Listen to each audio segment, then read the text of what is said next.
Good evening, ladies and gentlemen, and welcome to The Price of Fame. This is episode 3 on season 2. My name is Lunga Tshuka, and I'll be your host, of course. Otherwise, who would have done it? Tonight's guest, ladies and gentlemen, is one of South Africa's most dynamic performers. He's an actor, comedian, TV presenter, MC, social media sensation, and a producer. And the list goes on. He's done so many amazing things and heavy hitters in his life.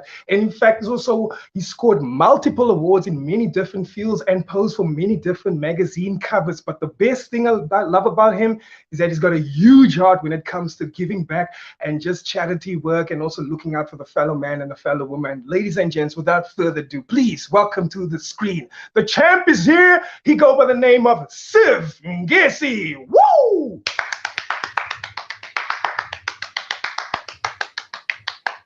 Bam! Siv in the house.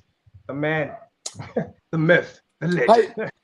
Hi, hi, brother. I'm good, thanks. And you, my brother, how are you? How are you doing? I'm good. Your sound's a bit delayed, but I can hear you. Thanks for having me. I'm looking forward to this for a while. Loving the work that you're doing. You're doing incredible work. Love the stuff you've been doing with Raw.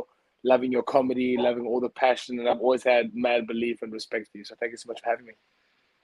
Yeah, absolutely, man. I can say the exact same thing for you, man. I mean, I pay close attention to your social media, and I think that gives us a really good idea of like what you're busy with, all the things that you're running, and also just the activism moments that you take, in general. I feel like it's really inspiring, and I'm super excited to have you as a guest tonight because what a lot of people don't know is that I had a moment to share with Sif. He gave me a ride to a festival. It probably took us like 2 or 3 hours, and in that time, I got close to getting to know who the real Siv is. And I think a lot of people don't get a chance to really hear your true story. So I'm excited tonight to have this platform to give you a chance so people can find out who the real man is behind all of this amazingness. You're like an explosion of personality on social media. That's such amazing, man. Yeah. So let's just stop quickly. Your sound's delayed, so I can't actually hear what you're saying. Just double check. I think we should go back in because it's got a bit of it's mumbling. Is it? Yeah. Okay. Yeah. So I can't hear the question at all. Oh no, I was just saying that I'm so happy to have you here tonight and I was just letting the viewers know that I had the privilege of spending some time with you. Let me just see what the producer's saying.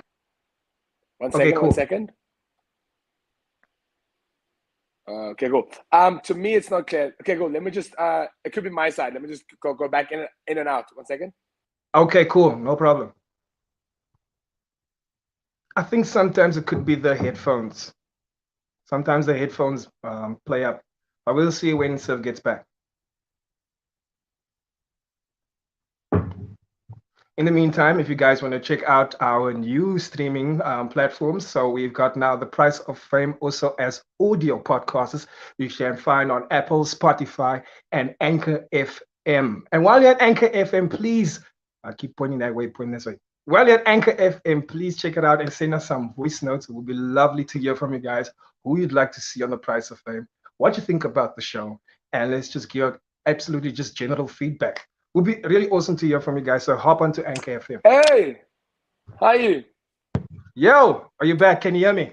I'm back. I just want to, let's start again. So I just want to say, mad respect for the work that you do. Love your energy on stage. You're always giving and you're giving. I love the stuff on Raw. I've been watching Raw and following you since like the very beginning. And I love watching your stuff, man. So I love your passion. And when they asked me to come through, I made sure that I moved things around to be us. And I love the artwork, everything's so professional. So thanks to you, thanks to the people behind the scenes. I look forward to having a good chat with you, man. Yeah, no, awesome, and thank you so much.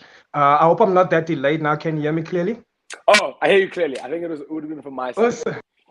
Awesome, cool. No, and I was actually just saying that right back at you, man. Like everything that you do is so amazing and so inspiring, especially also the little moments where you become like an activist on social media. You stand up for the right thing.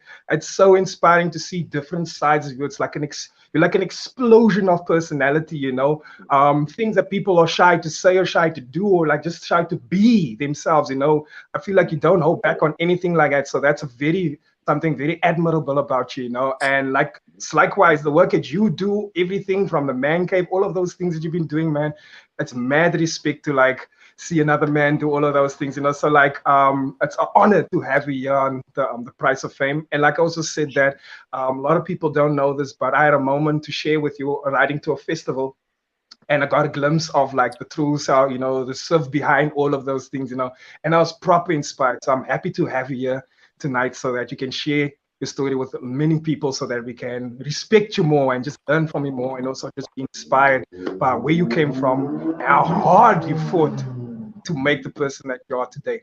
Cool. Yeah. Let's go. Let's get into it. Let's get into it. Awesome stuff. Cool, man. So quickly, in a nutshell, 2021, can you wrap that up for me? What was your experience like 2021 in a nutshell? And then tell us, what is your biggest goal for 2022? I think for me, 2021 and 2020 were important years. If you didn't learn how to hustle, reinvent your game, improve your game, and be on your tippy toes in 2021, 2020, I don't think you'll ever be able to adapt. I think 2021 was the perfect year to adapt, stay on your toes, and just reinvent and pivot, man. And I learned a lot about myself. I learned a lot about the industry, and I was able just to be able to stay in my own lane and do my own thing, and just be able to just be unapologetic of who I am. 2022 is just the year of just like being able to be able to release everything that I learned in 2020, 2021, you know, be able to get it out there as much as possible, be unapologetic even more, and just to get back into acting more, and just to be able to consume the characters and just play other people. Yes, yes. Awesome, man. I think you also did like you did a movie. Was it 2021, 2022? One of the years No, with yeah, yeah. So I just did, just finished now, this 2021 and 2022 with Viola Davis, which is called The Woman King. It's coming out on the 16th of September in all over the world. So yeah, man, we're pushing along. But for me, like I said today online, I don't care if it's 5 people in the audience, 50 people, 4 people, 50 people, 2,000 people, 50,000 people. I don't care. I give everything I do the same amount of energy that I'll give 5 people to 50,000 people. You know what? I really respect that about you, and it's something that I also keep as value, because I remember this one time I was watching the show of Missy Elliott. She had like this show where she had MCs, and then it's almost like they were kicking them out, and she gave them challenges or whatever. So one of the challenges that she booked a theater, but it was like empty, and it was just her in there, and she was like watching them perform. And they never knew that she's actually setting them up to see how would they perform in front of like 2 people or 1 people, that kind of thing. And a lot of them, the energy dropped. Some of them still gave the full amount of energy. And the lesson that she told them is like, no matter how much, like you said, can be 2 people, 5 people, 10,000 people, you always give your heart, you always give your best. And that's something I learned, and something I always carry with me. So I respect you for also having that as something, one of your highest values when you actually put yourself out there. That is so amazing. And like, I like the fact that you spoke about transformation and all of that. I mean, I went through my own spiritual and just like more own personal transformations through 2020 and 2021. And like you said, like that was basically the year that challenged us, you know, in that way. And if you didn't get it and transform or be like, okay, who am I now? How do I move on? Absolutely, like it too. There's still some people say, I wanted to go back to the way. No, it's not. Things are not going to go back to the way it was. Things have changed. Yes, a lot of things have we gotten back. A lot of opportunities have came back into our lives, but mentally, physically, you know, and just emotionally, like if you didn't transform, I don't know, man. I You don't know, know what's gonna work. the best example for me is every time I walk out of the airport and there are those cab drivers, the normal cab drivers, not the Uber ones. And the Yes, only way they can adapt is by drawing a sign that says same price as Uber. And if you haven't transformed and you haven't moved with your times, you will be behind. And then you'll sit back and be yeah, like, why am I behind? Because you can't adapt. You know what I mean? Like for me, I'll sit here now and just be able to be truthfully honest. There are so many people who are more talented than me. yeah, So many. But I'm on my toes. I'm professional. I'm on time. And I'm friendly to work with. I'm a good person to work with. If they had to pick yes, between someone who's more talented than me, who's unprofessional, who's mean, who's rude, they will pick me every single time. So it's just Absolutely. people don't understand. It's a through and through competition. It goes down to arriving on time, being professional, being kind, being nice, Yeah. giving your all. Just those little Yes. nitty gritty things that people miss out on. It doesn't matter how good you are. Even if you can flip into the moonwalk on ice, if you're not a good Yeah. person, you're not going to get the Yeah. job. Absolutely. No, that is so true. And I mean, like, one of my guests actually brought this up. Is like, for you, what do you think? The talent or whatever? And I was like, you know what? I would put my money on the guy who's not talented because the talented one, he's not going to practice that much because he knows he's good. You know, he's going to be lazy. He's going to have some kind of attitude that the one who's not so talented knows that he's not so talented. So he's the one putting in 7 hours, putting in all of this. Like he's the one who knows discipline. He's the one who's going to show up early, like you said. He's the one who's going to give it his all and everything because he knows I need this. You know, I need to work 10 times Yeah. harder than who are It's way like, talented out it's in like, me. it's like when a good looking person walks into a club, he or she walks around like they own the place. Put in Yeah. no effort. They're not the nicest person a lot of the time. But the person who's Yeah. not as good looking is the one who's going to put in all the work and give you the Yes. time of your life, if you know what I Yes. mean. You know what I mean? Yeah. The life of the party. Yeah. So, look, I mean, you mentioned so many transformations, and I'm really excited to get into all of that because I know you've transformed so many times in your life. And but I would like to get to the beginning of where it all started for you, a very, very young self, being bitten by the industry. How old were you, and what is it that drew your attention? So when I was about started grade one, the first week of school, the first week, they called my mom into they called my mom into the teacher parent meeting. They were like, "Woo, Sim is so distracting in class. He's just so loud. He's just all over the place." Yeah. They wanted to put me on Ritalin. My mother was like, "No, we'll put him in drama," and that changed my life. Yeah. And then I was 9 years old, and then I was walking home from swimming practice, and my friend's mother said that some kid lied and said he could swim, and then he couldn't swim, and then that he nearly drowned. So the next day I was doing a commercial, and then the next week I was doing another audition, and then it's been moving ever since, man.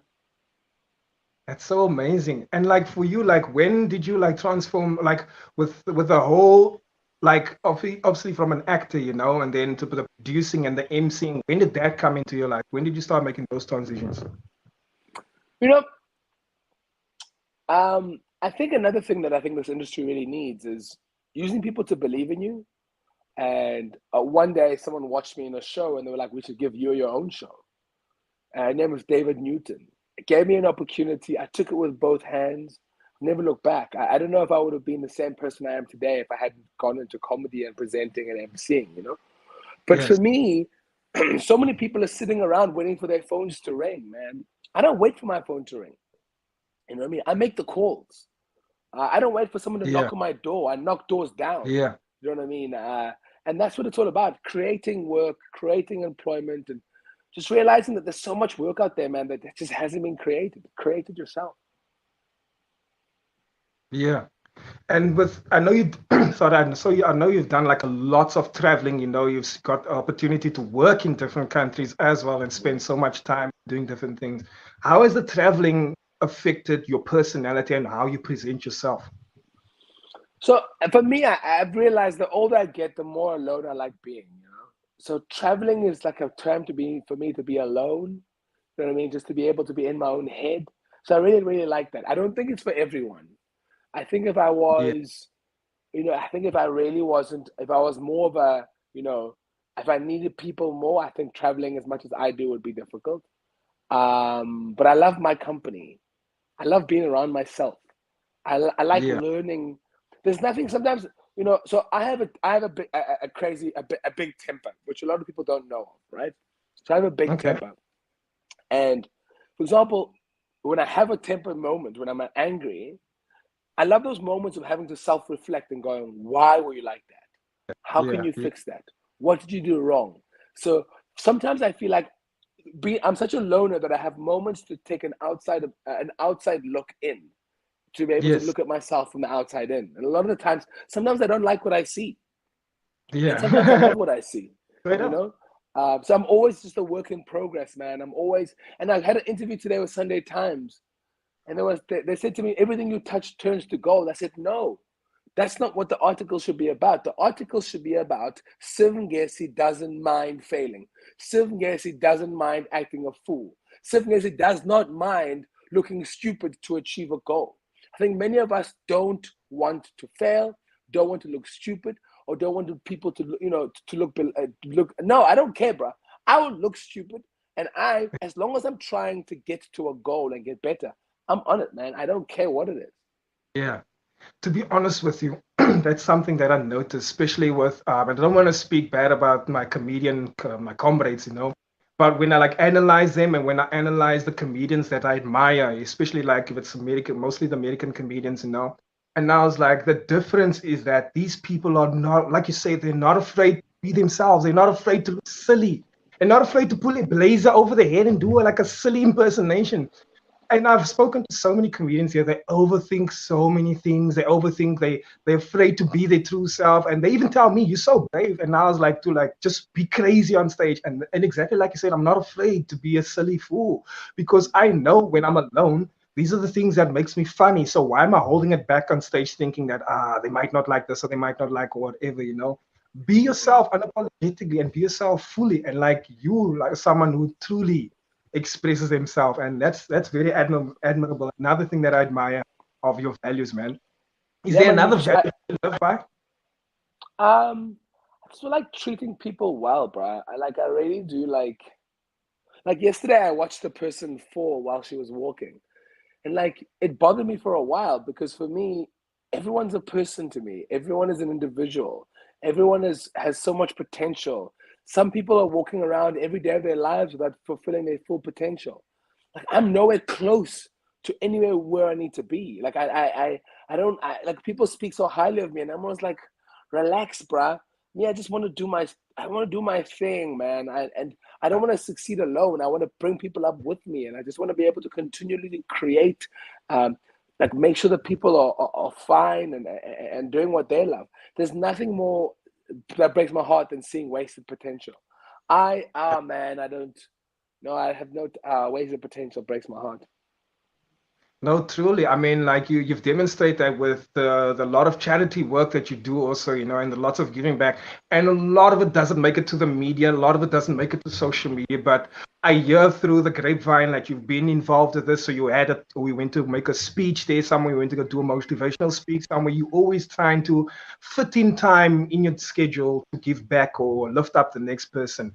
Could you share some of the most touching projects that you've done and that you're kind of like proud of that you have done? Can you share some of that a lot of people don't know of? So for me, people think, so I've been to Japan, right? And in Japan, they say you don't honor someone for them, you honor someone for yourself. You know what I mean? And if you think of those words again, because I think a lot of people think you honor for the other person, but actually a lot of times you give honor for yourself. So if I'm unapologetic to be able to tell you that I give back, and one of the reasons why I give back is because it feels good. It feels good to help other people. Do you know what I mean? I don't Yes. think you have to share everything online. I think there are certain things that you should share to be able to get other people involved, to be able to, but don't embarrass someone. Don't embarrass Yep. someone when you help them. There's nothing worse than putting up your hand and going, I helped Lunga. He was struggling the other day. That is the worst kind of helping. For me, I'm all about, like, I have big projects that I'm doing that are helping people, but I'm all about just helping one person at a time, changing one life at a time. And then hopefully that one person changes another person's life at a time. That's all I'm at, man. I said that to my charity. At the moment, we're distributing about 11,000 sanitary 11,000 women get sanitary pads from us every single month. 11,000 women each month. The next 3 months, it's going to double, triple, double. We're going to give about 22,000 women per month. But for me, the big number of 11,000 is not what I'm looking for.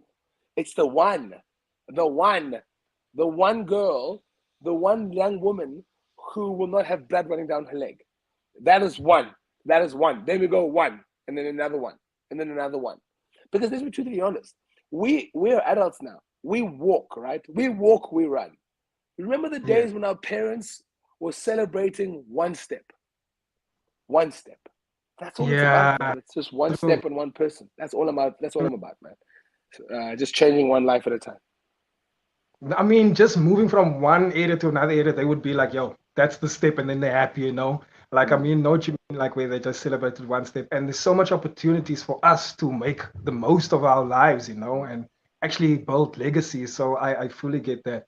The sanitary pad movement is something that is really big. And that's something that is super cool. I don't think a lot of celebrities have been doing something like that before. If I think sanitary pads movement, I see your face, you know. And I remember it was just a small campaign to a huge thing collecting a lot. And then I saw you made a post of there's now a machine at school where the girls can literally, like a vending machine where they can just like pitch a pad. And that's so awesome.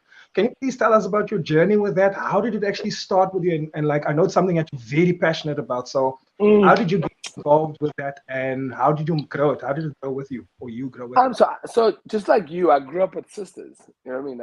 I have two older sisters, and you have one sister, right? One sister, yes. Yeah. So for me, pads were always everywhere around the house. Tampons were around the house.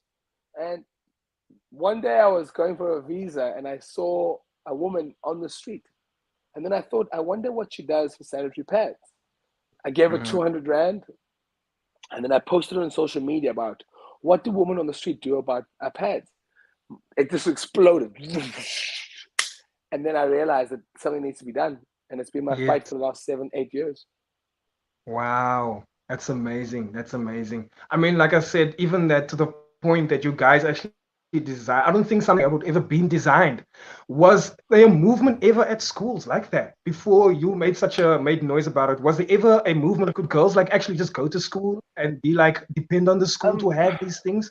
Do you think that the I think impact there's of what you guys up there?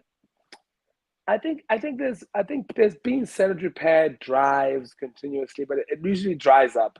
It usually happens, then it dies off. And for me, we've never wanted to have anything happen without sustainability. So there are pad vending machines, but they're usually electronic. So we Okay. invented one that is non-electronic, that is doesn't need electricity, and so ESCOM causes, they're there. So it's been going very well. We're one of the biggest sanitary pad charities in the country. We really are leading the way. One of the first men one that's been run by men. That's what we call the menstruation. But we're knocking Yeah. down doors, man. Like we have meetings, and because I'm the co-owner of the charity, I said to them last week, I was just like, if everyone loves us in the space, we're not doing it right.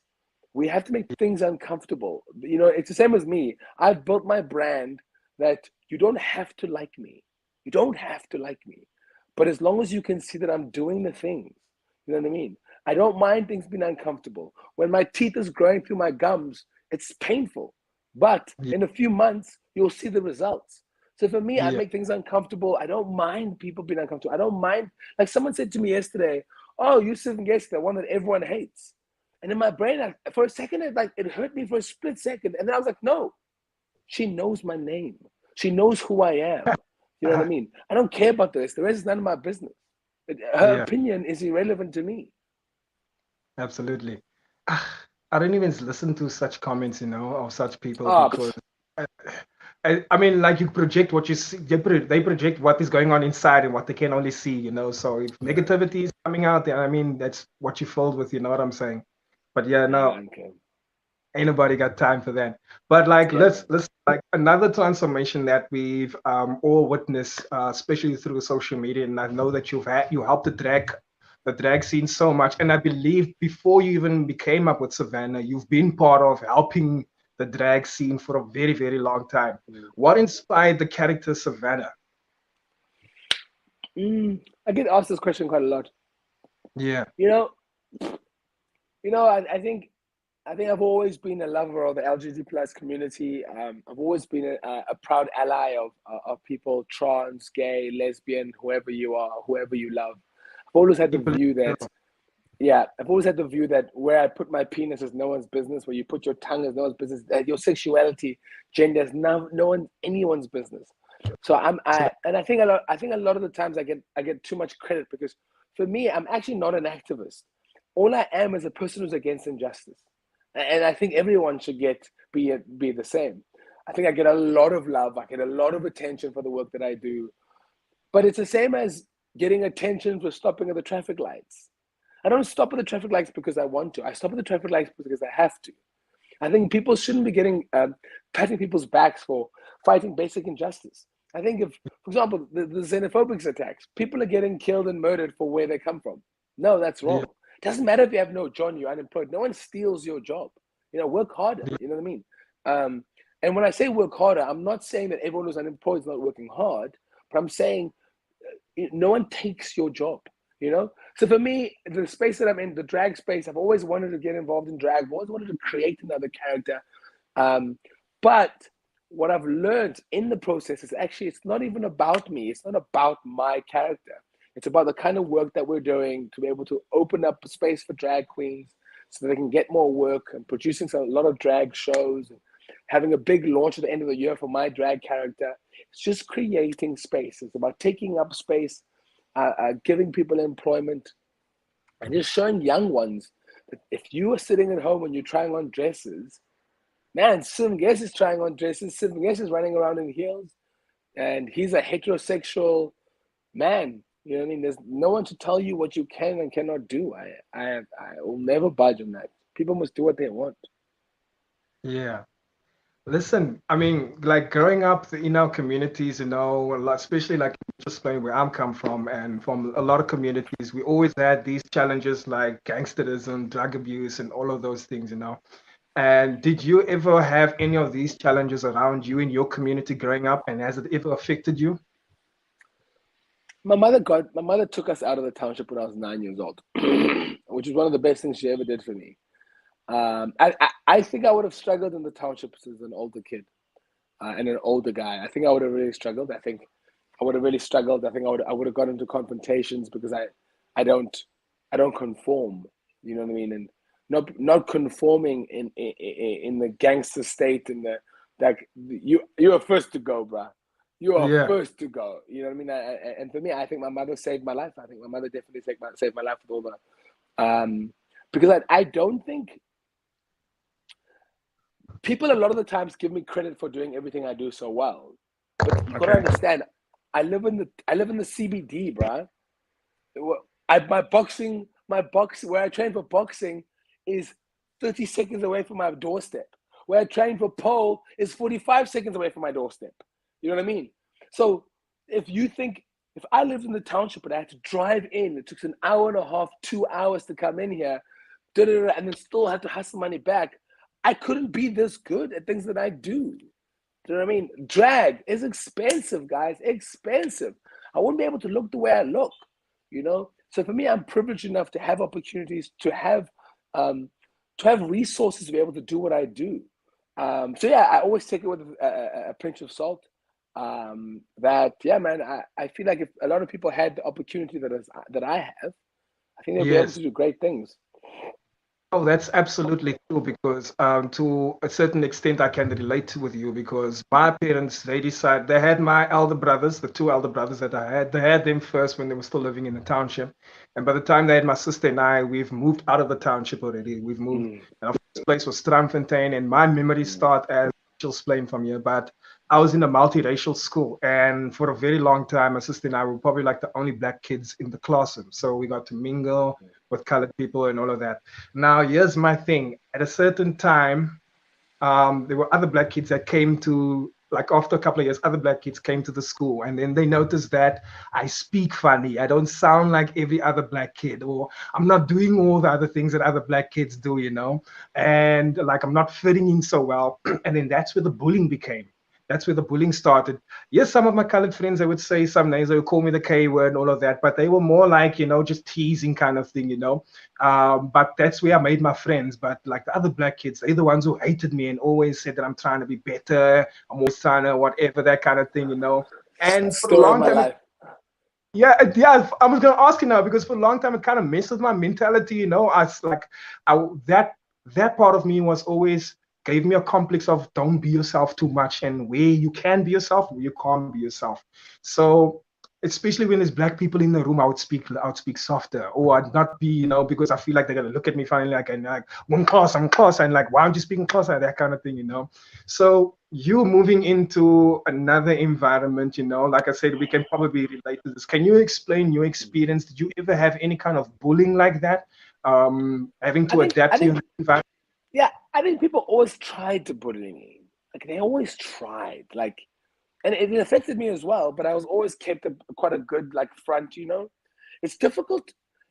It like one of my favorite sayings is that the sheep doesn't care of the opinions of, a lion doesn't care what a sheep Opinions? has to say about it.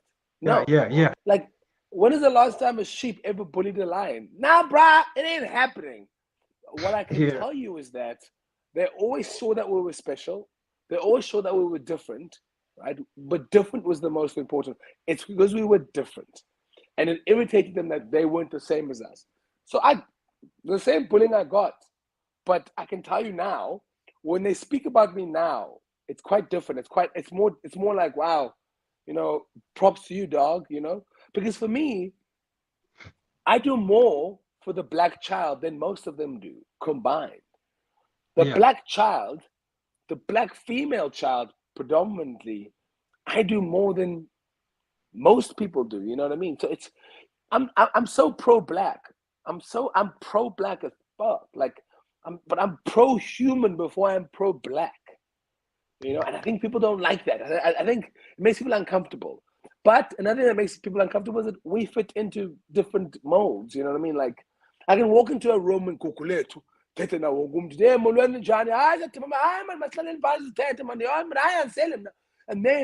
to a cuddle area now, don't cuck man, relax. So because just you can do it. I can do it all. But and I think South Africa, we forget that our country is such a weird place. It's not normal. Weird place. yeah. So What's yeah. your take on someone, for example, like me? And you can be absolutely honest, like so I lost the ability to speak my mother tongue, and I've never actually like cared about getting it back or whatever. So I know a lot of black people like, hey, you can't, it's not right, you're closer, but you can't speak in close and that kind of thing. I know you're very open-minded, and I don't know, but also you have your opinion. So what's your opinion about people like, because there's a lot of black kids like me these days who can't really speak their mother tongue, and some people just don't like that about. So Musima Mani is one of my closest friends, right? So I speak to him like most days. I actually go to dinner with him for a thing later. That's why I had to move this earlier. And we were speaking, and he was asking me the same thing because his kids can't speak Xhosa. And he is putting effort into making sure that his kids do speak a vernacular language. I don't think you not being able to speak Xhosa is the best thing. You know what I mean? I understand how it happened. I understand. Yes. Like I as well in the beginning, I remember it was difficult. There were times when Xhosa was getting difficult because I wasn't speaking it enough. You know what I mean? But I would say if I had a choice for my kids, I would make sure they speak Xhosa, even though it will be difficult as heck. It is not easy. It is not easy at all. But the Yes. biggest thing is, my opinion of it is, what's your opinion of it? How do you feel about not speaking Xhosa? Like, look, I'm gonna go with what you said. I'm pro-human. For me, my name, my culture, or where I come from does not define me because I've broken all of that. If you're gonna think I'm a typical black man, you're gonna be wrong. If you think that this and this and that, if you're gonna think I'm a typical Christian or whatever that kind of thing, I feel like I'm gonna blow your mind. So I always just look at myself, like you say, as just human. This for me is just a vessel that I use to do what I have to do on this planet. And I feel like whatever I have to do and however I affect you, whatever I have control of, that's what I take responsibility and accountability. So I'm not going to try to fit in anyone's molds of what they think I should be or where they think I should be or that kind of thing, because I always find that their version of myself is completely limited. But like you said, with my kids, I think I would wish for them to be able to, in their own country, speak any kind of language wherever they travel, you know. And I feel like that's where I'm limited. But like you're saying, like with your kids, like you said, you can walk into any room, you can go to Googs and you can fit in, you know, and you can be in a corporate space where you have to speak English, a certain type of English, and you can absolutely fit in, and you can be with your colored homies at another place, and you can probably get yourself out of trouble, and you can as easily fit in. So I think that for my kids, I would love for them to also be trilingual or four languages or whatever, you know, But especially come. that won't be easy if you can't speak it. Absolutely, yeah. Well, like I mean, like if what if they learn it at school?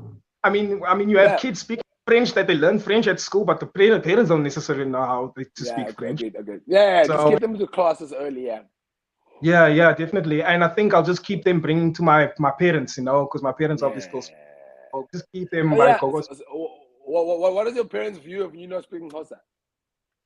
My mom, for a while, she's always been like, you know, nah, this kid needs to learn how to speak Xhosa, you know. I think she wanted me to be like the typical black guy, you know. Like even sometimes when like growing up, when she would buy me sneakers or whatever, like when she surprise me with kids that the sneakers that other black kids are wearing. I'm like, no, I want Nikes or whatever, you know, that kind of thing, or just a tie. I'd be like, I see where you're going with this.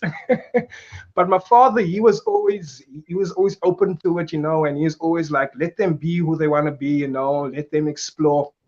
Don't hold them back on anything like that, you know. So he never really had a problem, and so there was always that two kind of opinions, and I always just leaned more to my father's side because I just felt comfortable with being myself and not feeling that I feel wrong for doing stuff, because that was everyone's impression at first. This is wrong, you are wrong, you know. So I just didn't want to feel anything like that. I didn't want to do anything like to make other people be okay with it, you know, if my family accepted me. So Agreed. Yeah, that's basically what it was like at home, though. I feel you. Cool. And like, Okay. in your household, have you had like any kind of challenges, you know, like in the community, or was your mother always supportive of the journey that you were trying to bring? Like you said, for the older generation, one step was good enough, two steps are good enough. You're doing crazy steps, and you're still like No, breaking barriers now. I think I think parents adapt, man. I think no parent wants their child to be a freelancing performer. I don't think anyone. But your parents are always telling you about Dumo and or Velapi, how they struggled. Um, I don't think my mother wanted me to be a performer, you know. But I think it's easy for now them to be so very, very, very supportive because I'm successful. You know, it's the same as when you're watching rugby and someone has the ball and he does something, and you're like, "Don't do that," and then it works, and you're like, "Okay, okay, okay, yeah, yeah, that's nice, yeah, yeah." You don't support him Yeah. initially, so now it's easy to support me when I'm successful, but I don't think they wanted me to do it in the beginning. And like how in your community growing up, I mean, I'm sure you like possibly, probably like even among your friends, you're probably the only colorful one, you know, the artist and wanting to do these amazing things. Did you ever have like homies thinking that you're weird for wanting to like go to the arts or that kind of thing? Or did you ever get bullied They for still, being a they still, artist?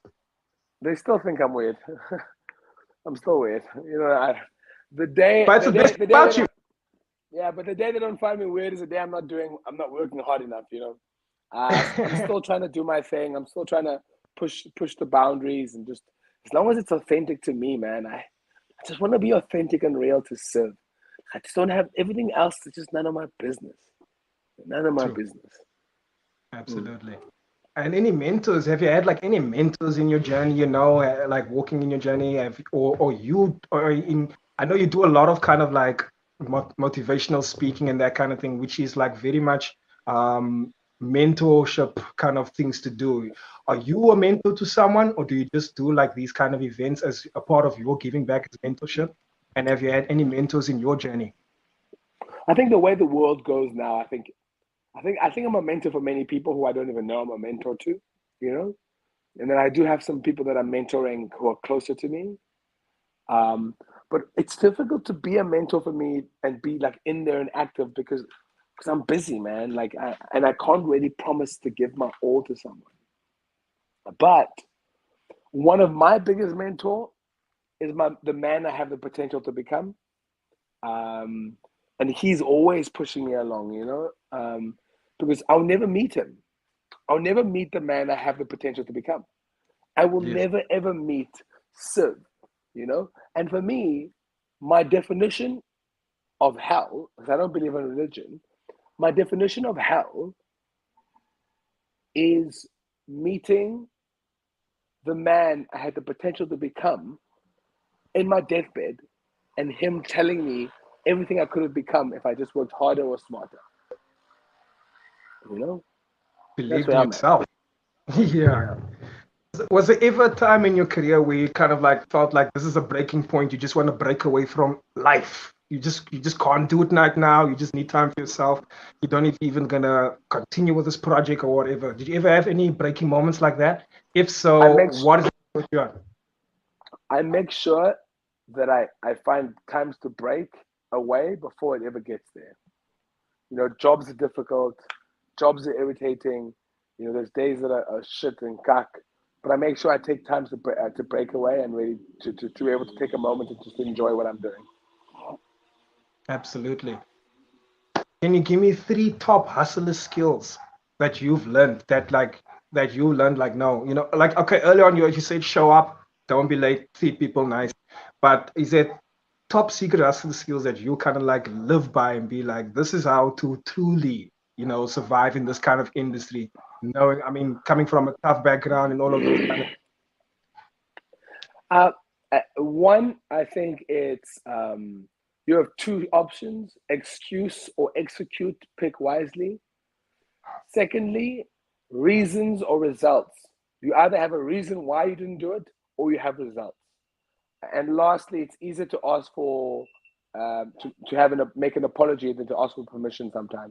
Sometimes just do yeah. it and That I say learned sorry that later. now I learned that last one in the movie Moonfall. It's better Yeah, to ask for apology than ask for permission. Yeah. yeah. Okay. And three things you do not do in this industry that will like ruin yourself completely. Con- Continuously late. One, continuously unprepared.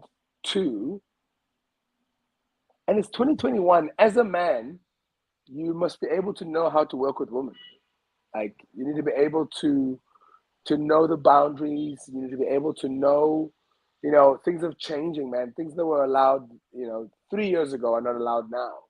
Just always Yes. on your tippy toes and continuously just adapting and learning. We all have to adapt and learn. And adapting and learning is not just a woman or a man, just a man thing. Everyone's learning. Yeah. And my man, like you lived like a colorful life, just by looking at your social media, the places that you've visited, the people that you've rubbed shoulders with, and all of that. For you, I mean, like I could easily look there and be like, yo, this is probably like the best moment of my life. But for you, living all of those things, can you tell me what is the best moment of your life this far, or what is one of the most memorable moments that stood out for you? Listen here, I still love getting a WhatsApp message from my mother saying, "I'm proud of you." Yeah, that's my shit, man. Everything else, everything else is a memory. You build on it, and you. But my mother saying she's proud of me, I think that's still it. No, absolutely. No, that's one thing I know about you for a very long time. You've always taken a lot of pride in your mother and how she supports you and how she is just there for you. And you're always giving a salute. So I respect a lot. I respect you a lot for that. All right, so I'm getting down to my final question that I always ask everyone. And I think this one is going to be proper interesting for you. So this is the one I ask for everyone. I put you in my time machine, right? I'm going to turn it back to the very, very young self who not sure about what the industry like is, or it's just walking in for the very first time, and it's the serve of you today, having walked the journey that you've walked, having gotten all the wisdom and all of that and the experience. I'm giving you 5 minutes to give some advice to the younger version of yourself or some guidance. What would that advice be? First of all, I don't need 5 minutes. um, I just think he just needs to understand that it's more than enough. I think he needs to understand that he's different. He's out there. He's not palatable at times. People don't understand him. Teachers don't understand him. Sometimes his family doesn't understand him. But I just want the younger version to know that you're enough, that you're incredible. Keep pushing, learning that failure is part of life. And I don't think when you're younger you understand that, and Yes. not being fearful to fail, and understanding that success is subjective. You know what I mean? It's all subjective. It's not. Everyone's success doesn't look the same. You know, and just to be able to know that is enough, man, and it'll all be worth it, and you'll have the last laugh. You have the last laugh, young man. Yeah. Absolutely. Sir, thank you so much for joining me. Thank you for Sure, making brother. That so was much great, man. time Thank in your very busy day. I truly appreciate it. thank you for the incredible interview and the detail that you've gone through. It's not easy to interview people, and so thank you so much for incredible work. I look forward to seeing what you're going to be doing. Thank you so much, man. Listen, is there anything else that I maybe left out that you would love to share with the viewers or that kind of thing? Shout out No, to my home. we touched on everything. Thank you so much, brother.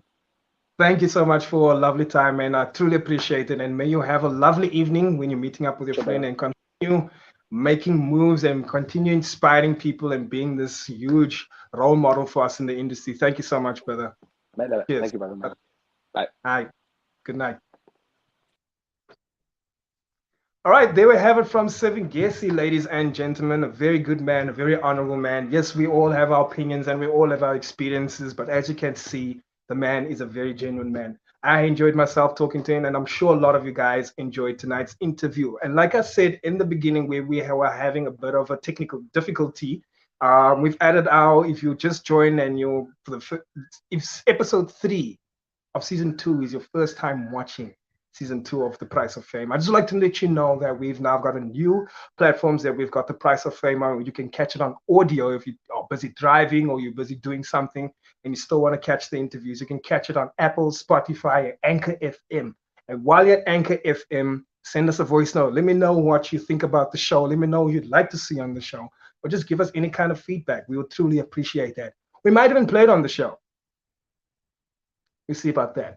Also, do not forget to catch me on Facebook.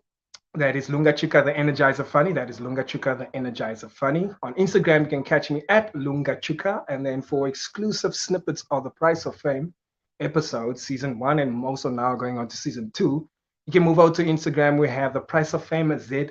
That is The Price of Fame ZA on Instagram. And do not forget to go to YouTube to catch the full episodes, season 1, season 2, on YouTube. And when you're there, like, subscribe, share.